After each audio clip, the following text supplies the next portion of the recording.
few seconds. While we're doing that, let's see where you guys are. So somebody's in Australia, New York, Nigeria, and Australia. Can you just type into the chat how you found E2 language? I'm just curious about our marketing. So how did you find us? Did you find us on Google? Did you find us on YouTube? All right, fantastic. We're now live on YouTube, so that's cool.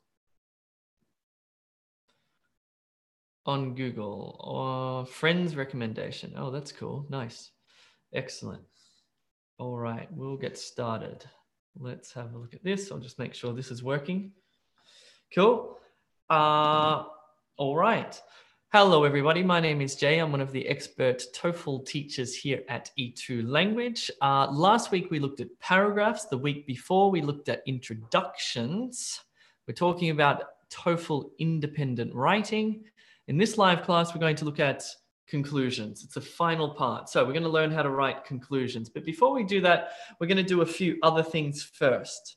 Firstly, I'm going to recap introductions. So I'm going to walk you through that again, just to refresh your memory, and also paragraphs. We'll look at the single idea and the double idea paragraph, which you can use in your essay. Then finally, we'll move to the two-part conclusion, and I'll show you how to write that beautifully. So first of all, introductions. By the way, if you haven't seen it, you can watch the introduction video up there on YouTube. It's there. It's like a 20-minute video that shows you in depth how to write your introduction beautifully. But let me just recap it. When you write an introduction to an essay, you want to have 3 parts, maybe 3 sentences. You can write more, but basically you want to do these 3 things. You want to have a neutral background sentence, right? So let's say the question prompt is about I don't know, cigarette smoking, banning cigarette smoking. So you want to have a background sentence that just sets the topic in the context of banning cigarette smoking, which might be something like, cigarettes have come under increasing fire from governments and society, something like that. Or there are many dangers related to cigarette smoking. Okay, just a broad background sentence that sets the context for your essay, that places it in a location, in a context. The second sentence, you just rewrite the question into your own words, because the question will say something like, cigarette smoking should be banned in all public places. Do you agree or disagree? And so what you will do is you'll say something like, some people believe that cigarette smoking should not be allowed in many public places, while others disagree and think that it should be. Okay, so that's where you just rewrite that question into your own words. And the third sentence, you say, this essay will discuss, and this is where you give your opinion. This essay will discuss why cigarette smoking should be completely banned in public places, or this essay will discuss why smoking should be allowed in some places while not in other places. So let me take you through one. This one is about social media, okay? So I'm going to write a neutral background sentence. With the advent of smartphones and tablets, social media has rapidly become most teenagers' favorite pastime. Now I'm going to rewrite the question. While some people believe that it has brought with it only negative implications, others believe that there are some positive impacts as well. This essay will argue that while there certainly are unfortunate negative consequences of social media use, there are also positive aspects as well. Cool. Then you move on to your paragraphs. And as I discussed, there are 2 types of paragraphs you can write. There's the paragraph that is about a single idea. It only talks about one thing. But in doing so, it elaborates on that one thing. And there's another type of paragraph that's a double idea paragraph that has 2 ideas in it. Let me just quickly refresh your memory about these. So the single idea paragraph will have 4 parts. Not necessarily 4 sentences, but 4 parts. You can write more sentences if you want. It'll have an opening, a supporting, it'll provide evidence, and also a closing sentence. It'll kind of work like this. So you start with the opening sentence, which links to the support, which links to the evidence, which links to the closing, and the closing links back to the opening. Let me take you through this one, which is about studying online. Studying online is much more effective than attending campus. That's my opening sentence. Students do not have to leave their homes to listen to lectures or participate in tutorials. That's my support or my reasons. They can even interact with fellow peers just by using their laptops. Then I provide evidence. For example, while online courses used to target working professionals who couldn't attend class, they now target anyone because universities have realized that people are time poor. Then I write a closing sentence, which links back to the first sentence. In short, because of the enormous time savings that online courses allow, people prefer it rather than attending face-to-face classes. By the way, if you need help with your TOEFL, before we look at this double idea paragraph, check out this website. We have heaps and heaps of practice material, mock tests, questions. We also provide methods so you can answer all of the questions correctly, overview lessons that describe them. Not only that, we give you feedback on your speaking and writing. We also organize one-on-one tutorials with expert teachers at the click of a button. It's extremely easy. And you can attend the live classes and watch the recorded live classes as well. So there's lots to get from e2language.com. Just quickly, let me recap the double idea paragraph. Again, if you need extra help, you can watch the recorded video up there. It's in YouTube somewhere. Just type in E2 TOEFL and you will find it. But let me go through it. So the double idea paragraph is a little bit more complex. You're going to introduce a set of ideas. For example, talk about the advantages of something. Then you'll discuss idea one, or the first advantage, give an example or some evidence. You'll discuss the second idea or the second advantage and give an example or some evidence, and then write a closing sentence. For example, there are two primary reasons why studying online is more advantageous than attending classes on campus. Firstly, it is far more convenient. Students do not have to travel in order to attend a lecture or tutorial. Evidence, for example, students can simply log into their university's website to study.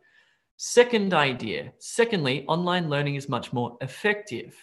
Reason, indeed, online learning has been increasing in effectiveness since the late 1990s. Evidence, one research article suggests that it now supersedes face-to-face learning by 16%.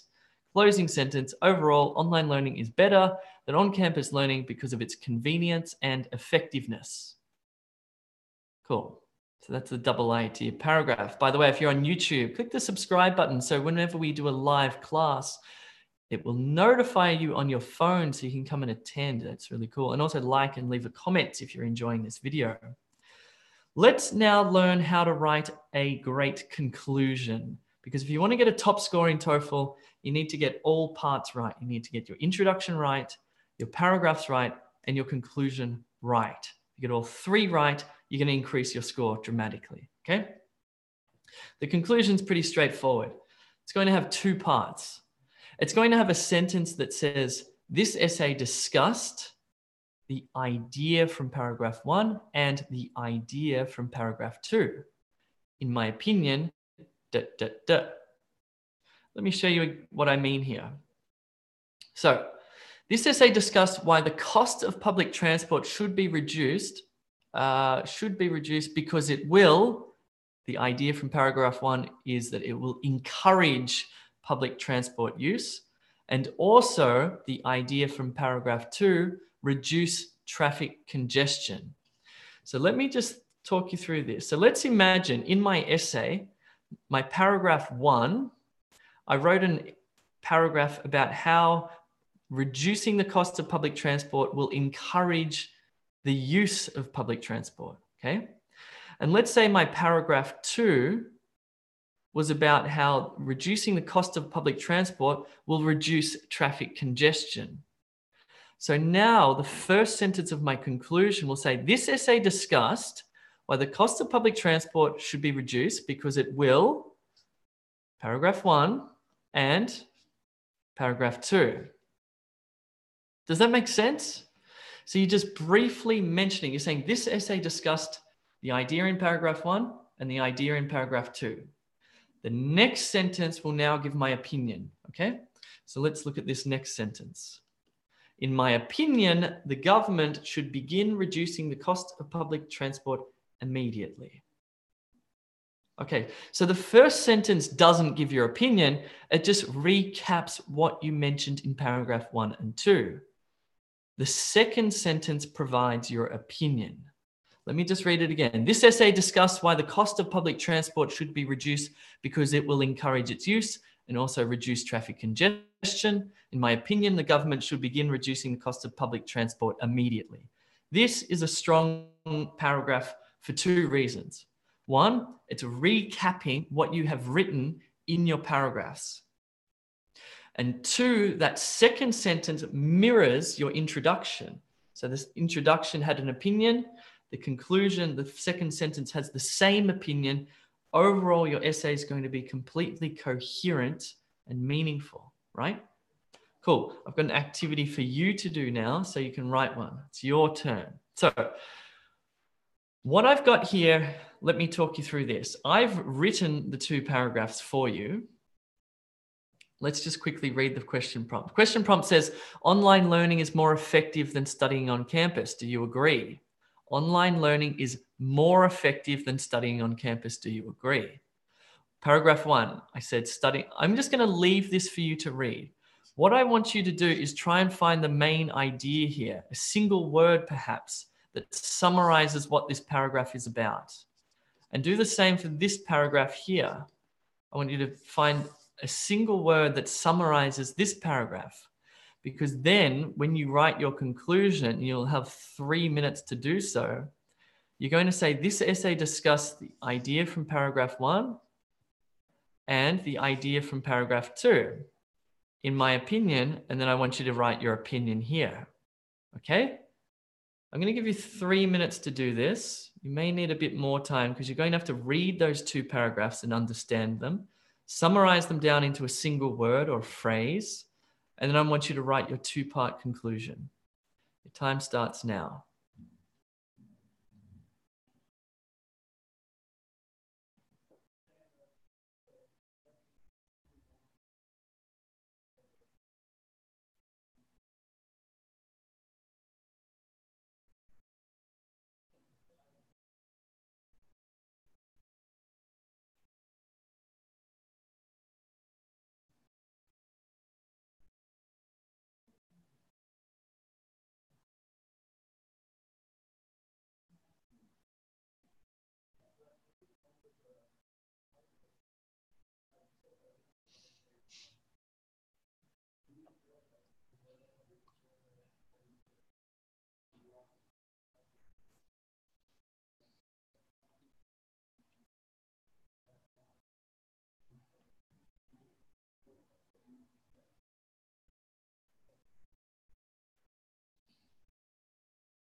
I'm actually going to give you more time, so just keep reading and begin writing.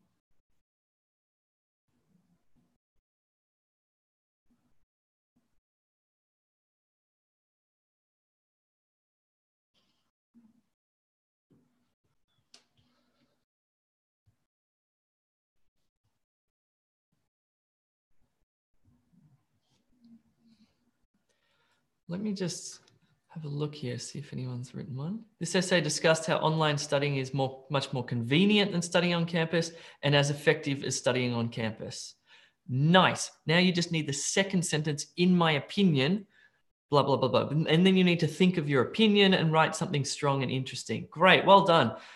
Perfect first sentence. You've captured the idea from paragraph 1 and you've captured the idea from paragraph 2. I'm very happy. To conclude, this essay discussed how studying online can be convenient and give the students more flexibility to complete their tasks. That's only paragraph 1. You also needed to talk about the effectiveness as well. So you've missed that, but in my opinion, I believe studying online can bring about more advantages than any drawbacks it might bring. Good, nice second sentence, but you did miss the second paragraph idea, which was about effectiveness. So the first paragraph was about convenience. The second paragraph was about effectiveness. This essay discussed why studying online is more convenient and just as effective as studying on campus. In my opinion, universities should start supplying their students with more online learning, something like that. This essay discussed why online learning is more beneficial than studying on campus. Yes, okay. Yep, probably not bad, David. You needed to make it a little bit more concise, I feel. Good. And you also needed to capture that second idea about effectiveness. I suppose that's the beneficial. That's the beneficial. Maybe the convenience aspect. This essay discussed past tense, by the way. This essay discussed, because you've done it, it's in the past, ED. Discussed why studying online helps students to save a lot of time and is also very effective. Good. In my opinion, it is definitely the best option to study online. Nice. You know you've succeeded as a teacher when the students actually write what you're thinking and not something else. I'm extremely happy with that. Well done. Cool. All right. Right. I'm just thinking, I didn't do an example actually, but let me just talk you through this one. Let me just talk you through what the ideas are here. So this paragraph here, in a word, was about convenience. Okay? Or in a phrase, you could talk about how it's time saving, something like that. It means the same thing, but that's what you want to summarize your idea down to. This paragraph said it was as effective, not more effective, as effective as online, as campus study. So now we'd say this essay discussed how online study is more convenient or saves more time, and it is just as effective as studying on campus. In my opinion, and this is where you get a little bit creative, you say something like, universities should definitely offer all of their students online learning instead of or in addition to studying on campus. Full stop. You've just written a fantastic conclusion. That's how you do it. Any questions? Please put your questions into the chat and I will answer them. Well done, by the way. Very good. Very good. Excellent. Excellent. Any questions? What have you got? What have you got? Okay.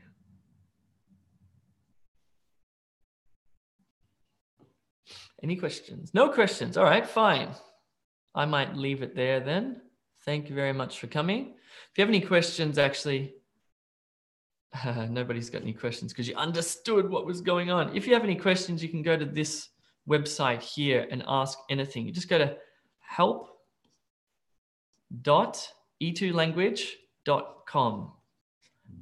help.e2language.com. You submit what's called a ticket. If you have any questions about, what package you should purchase or whether you should take the TOEFL or the IELTS, any questions at all about the exam, we'll respond to you and get back to you within 24 hours with our response, okay? help.e2language.com, or you can just go straight to the website, e2language.com, and sign up. Okay, David's got a question. Gwilan, has a question. Do we have to restate the thesis in the conclusion? Well, think about it. In the introduction, you said this essay will discuss why studying online is more effective than studying on campus. In the conclusion, you said this essay discussed and my opinion is, and it all makes sense. Rewriting your opinion won't be counted as repetition? No.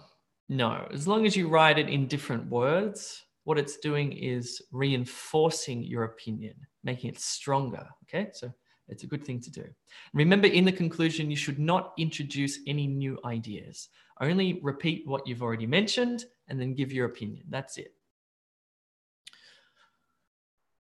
David, I'm a paid student of IELTS. Can I change to the TOEFL course? Yes, you can. There's a $30 switching fee to switch your course. Just send a ticket through help.e2language.com and we'll send you that invoice, then switch your course over to our TOEFL course.